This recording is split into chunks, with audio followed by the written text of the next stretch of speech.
All right, everyone. So welcome to your 2 o'clock session. So you're being joined by myself and Amy. There's Amy.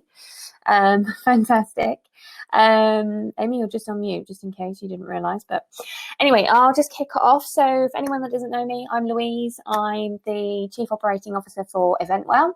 And myself and my colleague Helen, who's CEO, we have been the ones that have kind of been putting this summit together over the last few weeks, and we're just so grateful that we've had a massive interest. So we've got loads of amazing speakers throughout today and tomorrow, and we just hope that we're helping as many people in our industry as possible. And hopefully you're taking away lots of great information from all of these sessions. So I'm going to stop speaking there. I'm going to introduce Amy, who's going to be taking us through this session today, which is all about the science of stress. She has a little presentation to go through with you. Just a bit of housekeeping. If you haven't already, if you can mute your mics, and also just on the right hand side, there's a bit of a chat box. So there is chat where you can just put a general comment in the chat box. Participants, if you click on the participants, you'll see who is here in the session. If you want to send anyone a direct message, then you can do so. And then there's also the Q&A box. So the Q&A is for any questions that you have about Amy's presentation, and we'll run through those at the end. So Amy's going to be speaking for about 30 minutes, and then we will do a bit of a question and answer session at the end. So without further ado, over to you, Amy. Thank you. So I'm Amy. I'm the Director of Amada. So we provide mental health and wellbeing support primarily to children and young people. But through that work, we work with a lot of staff teams who are in quite stressful environments. And one of the things that I work on with these staff teams is actually for them to gain a better understanding of what stress actually is, and get some real tangible goals and things that they're able to implement into their everyday to help them cope with this stress. So we're going to dive in. I'm going to share my screen. It is all wonderful. Fabulous. So stress is caused by stressors in our environment, like this. So our stress system, our stress response is designed for stressors like this little dinosaur here. It's designed for stressors where we're going to fight with it or we're going to run away from it. Some of you might have heard the freeze response, but that's controlled slightly differently. So we're just going to focus on the fight or flight response in response to stress today. Now, the issue that we have is, even though we have a really lovely designed stress response for these sorts of things, in our modern day, stressors come from lots of different places, and they generally aren't always things that we can fight with or that we can run away from. And so this is where stress starts to cause us a real problem. Now, thinking about stress and thinking about where we need to start to understand it, it's all going to start here in our brain. So as I'm sure you know, the brain is the control center for everything that happens. And when we perceive a threat, whether it be a scary dinosaur or the millionth email that you have had that day, and they just keep piling up on top of you, the brain is going to decide how to deal with that stressor. So when we perceive a threat, information is sent here to your amygdala. Now, amygdala comes from Latin almond, because it's a little almond-shaped part of the brain.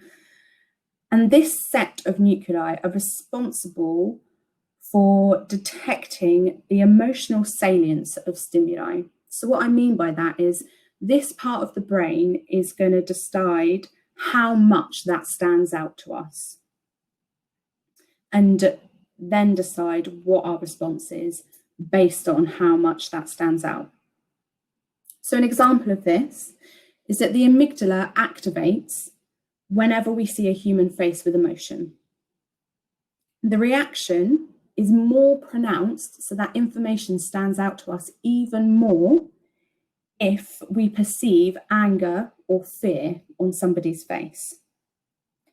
So the threat stimulus, such as the sight of a predator or such as the traffic jam that's going to make you late for work, triggers a fear response in the amygdala, which then sends a signal to other parts of the brain and triggers that fight or flight response. So we've seen the danger. Our amygdala has decided that's worth responding to. It sends out those signals, which activates our nervous system. And this is where it moves from a process in the brain to becoming a physical thing. So then what happens is neurotransmitters, such as adrenaline, are sent out, as well as releasing chemicals like cortisol. And basically, this is the brain's way of mobilizing the body ready to react to whatever it is that we have perceived as a threat. Our heart rate will get faster to pump oxygen. Our breathing rate speeds up. Our eyes are affected, our peripheral vision increases, so we're able to see our surroundings, and our pupils will dilate to take in more light, because with more light we are able to see better. Our ears are affected, our hearing perks up and we hear things more sharply. Our blood will thicken to increase clotting as a preparation for injury. Our skin can produce more sweat, or it can get quite cold. It might be as well that you notice goosebumps and your hair standing on ends, and that is to sort of take in that sensory information of, temperature and things that are touching you. Your hands and feet are affected as well. So basically your blood flow increases to the major muscles. So you're ready to, run away or fight it off. And so your hands and feet might actually become cold when you are stressed. And there will be a temporary reduction in your perception of pain. So our mind is working with the idea that actually you might be in pain soon. So let's dull that response. So we've seen the danger. Our amygdala has said, we need to do something about this. It activates the nervous system, which releases the chemicals to produce this response in our body, ready for fighting or running away from whatever it is that is dangerous. Now, obviously, as I was saying at the beginning, in the modern day, we're not often able to fight with or run away from those stressors, and that causes some of those issues. But it also explains some of our behaviours. So some of you may have seen, YouTube videos or GIFs or memes of, people in an office, and they absolutely seem to lose their mind and start throwing their laptop across the room, or throwing their phone, or, you're in a traffic jam and you just want to shout really loudly. And that is your body producing that fight or flight, but actually, we can punch our laptop, but that's not going to be productive for us. So we're kind of left with nowhere to take this response. So that is what is happening. But now I want to introduce you to a part of the brain called the prefrontal cortex. So we're going to forget about the amygdala for a second. We know that that will basically say to us, we need to do something about that. Now, the prefrontal cortex is responsible for 9 things.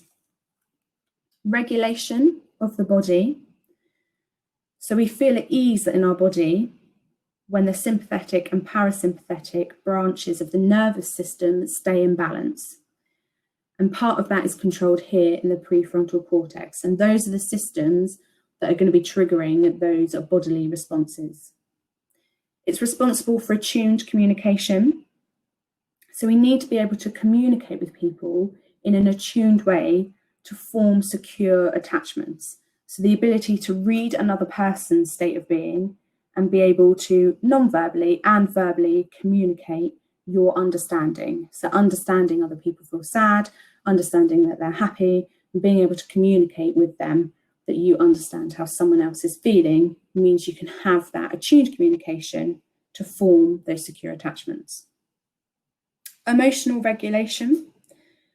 So when the prefrontal cortex and the limbic circuits aren't very well integrated, so when the messages from the prefrontal cortex to the amygdala aren't getting through, we're going to find it harder to regulate our emotional responses to things. And this link between the prefrontal cortex and the amygdala lengthens the amount of time that we take to respond to stressors. So if that isn't there, then actually our reactions can seem more knee-jerk reactions. We react without thinking. This is the part that is doing that thinking. It's also responsible for our response flexibility, so our ability to pause before taking action. For empathy, so we process empathy in this part of the brain.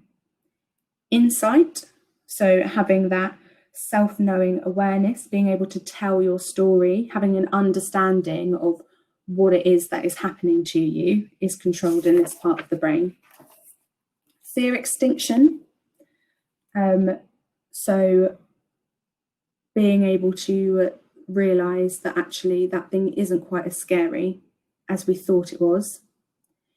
Intuition, so our ability to pay attention to messages from our body. So our stomach, our intestines, our heart and lungs, when you get that sort of like sicky feeling or the butterflies, that is the part of the brain that interprets those messages from your body. And morality. So moral action is probably a byproduct of our empathetic connection with others. But this is the part of the brain that controls that. So if we were shouting and somebody looked quite upset and scared, this would be the part of the brain that said, oh, actually, we should probably stop shouting because we're scaring that person and we want to look after them. So, as I was saying, the connection between the amygdala and this part of our brain is really, really important, because this is going to be the thing that helps us to process that information that the amygdala is sending us. Now, luckily, all is not lost. It doesn't mean that we're not going to be able to deal with those things.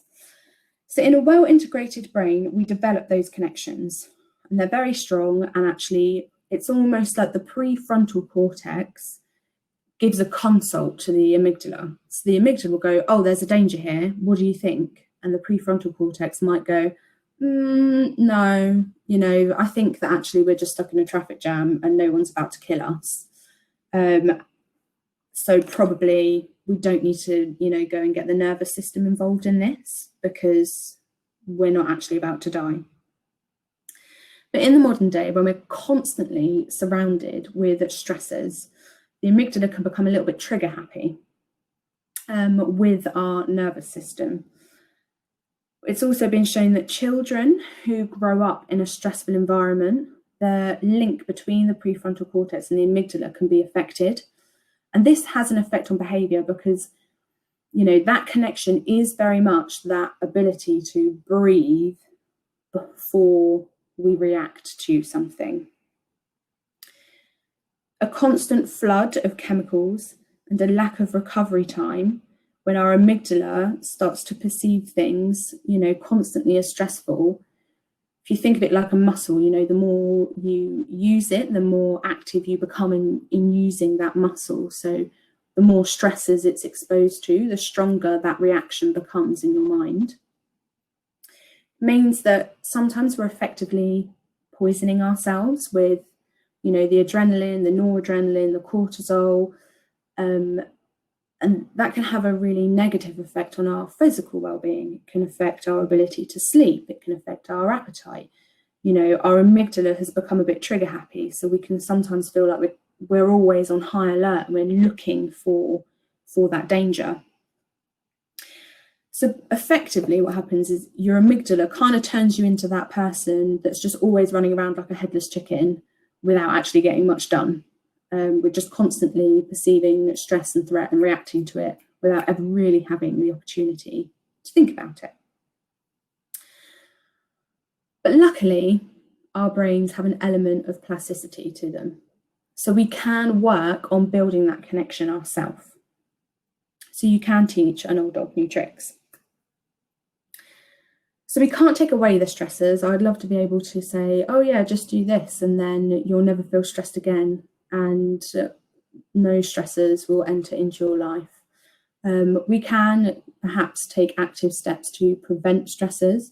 If you know that there's always traffic, leaving a little bit earlier, looking for those things that are in your control. Because sometimes that feeling of stress can leave us feeling very out of control. But we can strengthen that link between the prefrontal cortex and the amygdala, giving us the ability to react less knee-jerk and more an informed decision reaction. Because of the way that our minds work, we're able to work on that. Now, things like meditation, mindfulness, breathing techniques, grounding exercises, yoga, all of these things have been shown to build up the link between the prefrontal cortex and the amygdala. And when we build up that strong link, it means that we're going to be able to,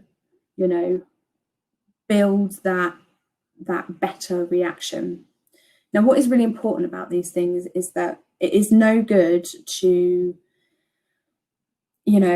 think, oh, I'm feeling really stressed, so now I will try a breathing technique. It's really important that we integrate these things as best we can, being realistic, into our day-to-day lives and setting ourselves realistic goals. And one of the things that is really helpful for that is breathing techniques. I've also put these apps up here for you as well. So Headspace, Big White Wall and Calm are 3 different apps. Headspace is sort of about teaching meditation, and they have meditations on there that's sort of 1 or 2 minutes, that you would be able to do. Big White Wall is slightly different. It's actually access, if you were feeling that actually this is taking over my life now and I'm not struggling with it. Big White Wall actually gives you access to therapists, and it's kind of like a community where people are able to share and discuss, but you can also get that one-to-one time. And then Calm is another app. I have found that their sleep stories are really effective, and I have clients that have used them, just to help them drift off to sleep. They have meditations on there as well. They have relaxing music that you could use to do some of those breathing techniques. So that would be a place to start. So I'm just going to stop sharing my screen because that is the end of the presentation bit. But what I want to do now is I want to go through a couple of the really simple techniques that I have used with clients, and ways that you can integrate these things into your everyday, because it would be really lovely if we could all, meditate for half an hour every single day, but that's not realistic. So actually, let's think about what are realistic things that we can integrate into our routines.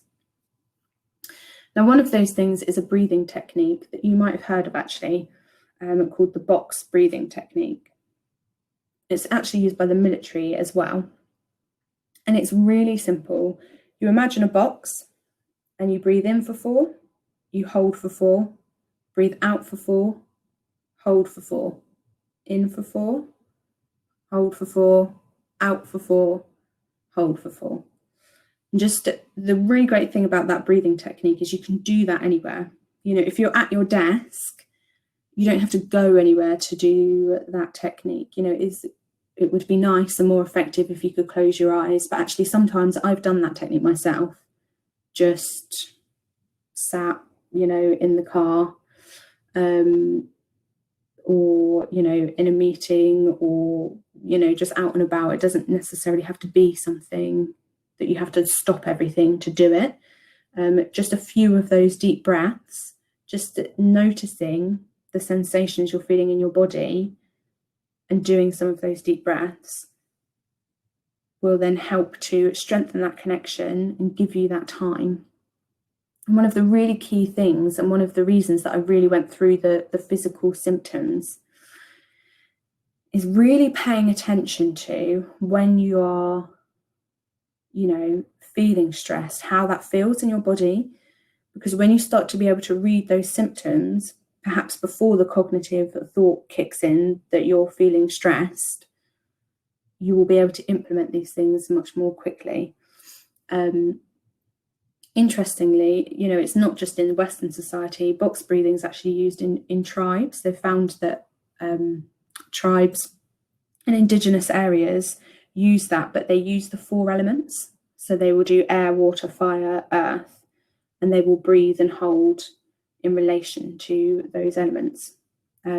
So, you know, it is a very natural way for us to begin to acknowledge and respond to that stressful experience that's going on for us.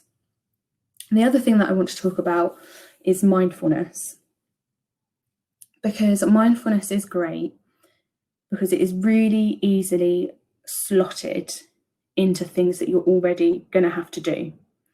And sometimes it might feel a little bit weird at first, you know, doing these things mindfully, but you know, it is something that you could slot into your routine every day. One of those things is mindful eating. So we are all going to have to eat at some point in the day. That is just that. But mindfulness is all about just actually, you know, rather than shoving that sandwich in and running off to the next thing, even if you can't do it for the whole time because you have got a meeting, you've got something else that you need to run off to, you know, our lives are probably about to change a little bit, and our timetables are about to change again. But even if it's just a couple of mouthfuls of actually just really noticing the texture of the food, how does the food taste? What are the different flavors? What can you smell? What is the smell of the food? What does the food look like? Just really paying attention to your senses. You know, how do you feel as you're eating that food? You know, I appreciate that it might sound a bit like that's really weird, but just taking that time to notice your feeling and your senses is going to strengthen that. If you walk to work, that's a perfect opportunity. You know, what can you see? What can you smell? What can you hear? What is the temperature like? You know, is there a breeze on the skin? How do your clothes feel on your skin? You know, just spending just a few minutes, just really paying attention.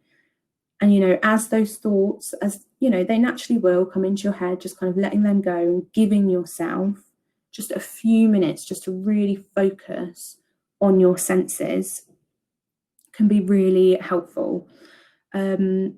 You know, it might be that you do that at the end of the day, you take a walk around the block, you could do it in your lunch break. You know, these things don't have to go on forever, but building these small things into your routine means that actually when you need them, you will find it much easier to call upon them rather than leaving it as a last resort.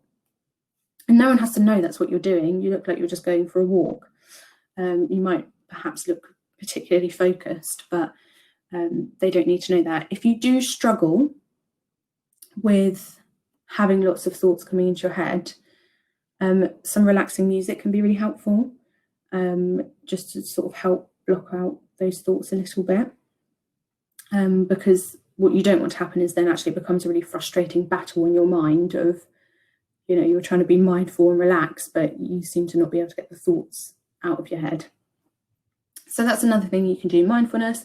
And, you know, you can integrate that into whatever you want. You know, you can do it in the shower.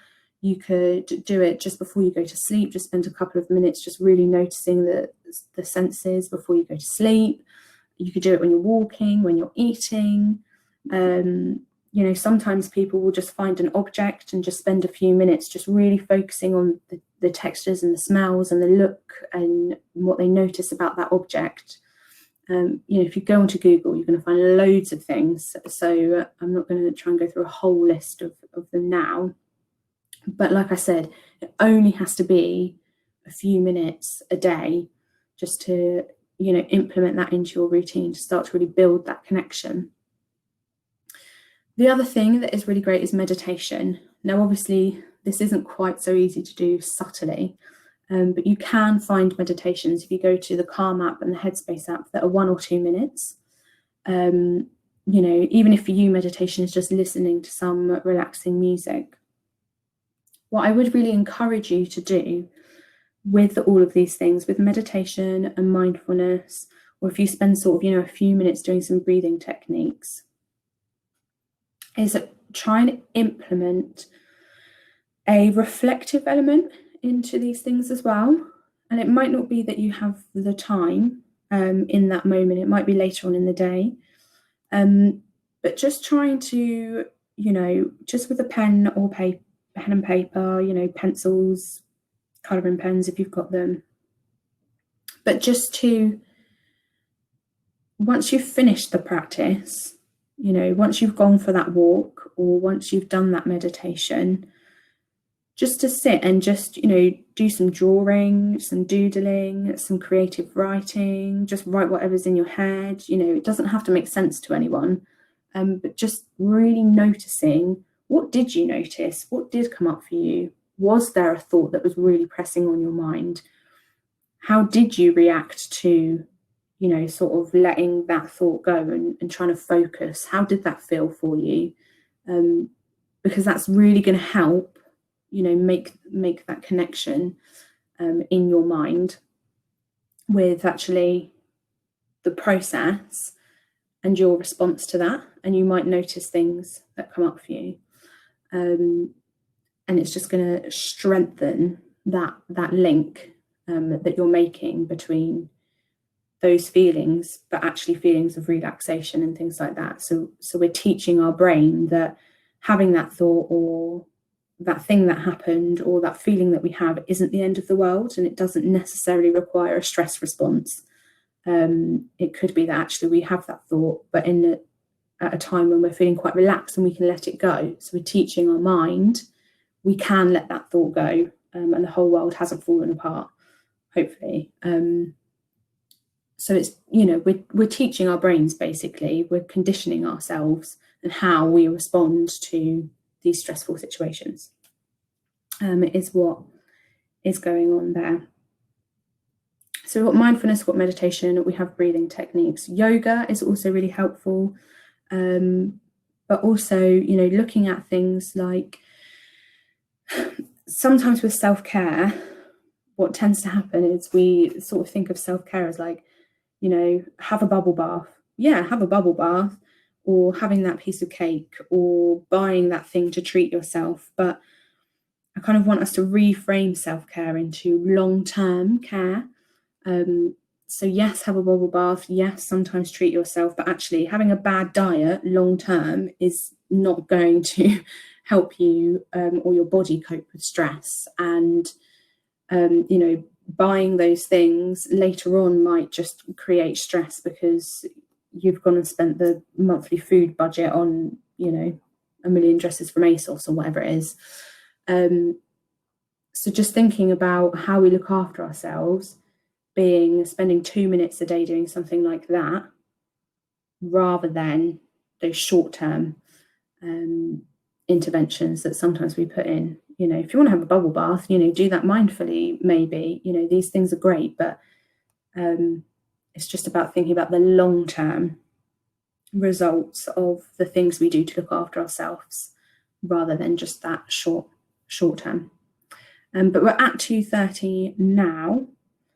So Louise, I didn't know if there are any questions that had come up or anything like that. At this point, no, there are not. But thank you, Amy, so much for all of that. I find that really, really interesting. I mean, the brain, the brain is an amazing thing, and it blows my mind. Yeah, I think I keep saying to people actually recently that if I could go back to studying, I'd go back to studying the brain and psychology and all of that. But I'd actually quite like to just touching on Amy's kind of ideas of being back in the moment. Just before we move on to sort of question and answers, I'd actually quite like to go through a little breathing session with you guys. We're kind of implementing this into all of our sessions today and tomorrow, because we recognize that obviously we're all sitting in front of our computer screens for a couple of days, and so although that's great and we're getting loads of information, we also need to remember to get up and walk around and take time for a couple of minutes, just to make sure that we don't fall asleep. So I'm just going to do a very quick breathing session, which actually Amy touched on. So breathing in for 4 and breathing out for 4. So up to you if you want to just take a minute, whether you're sitting down, laying down, if you want to close your eyes, but just if we can all just breathe in and count to 4.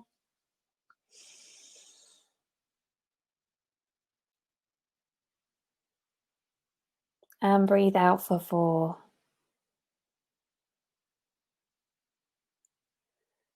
And let's just do that again. So breathe in for 4, count to 4.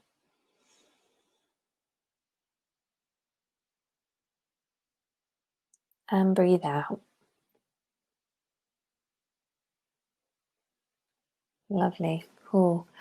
All right, so let me just click on to question and answers. We haven't got anything there. I just wanted to add in there actually, because I really found your ideas in particular, Amy, and mindfulness in particular. I don't know if, I mean, mindfulness is spoken a lot more these days, but that was a concept that I hadn't heard of until about 5 years ago now, 4 years ago, 5 years ago.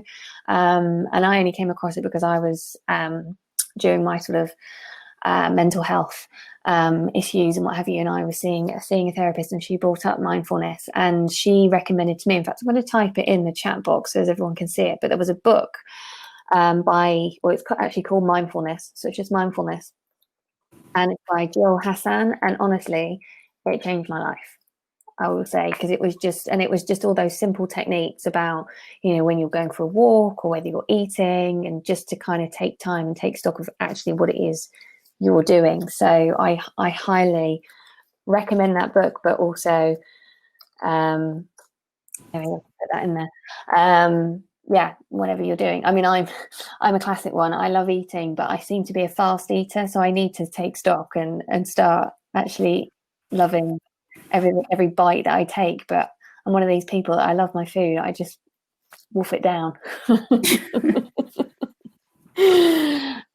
But yeah, so yeah, cool. Amy, do you just want to just waiting for any more, if there's any question and answers, obviously please do type them in, guys.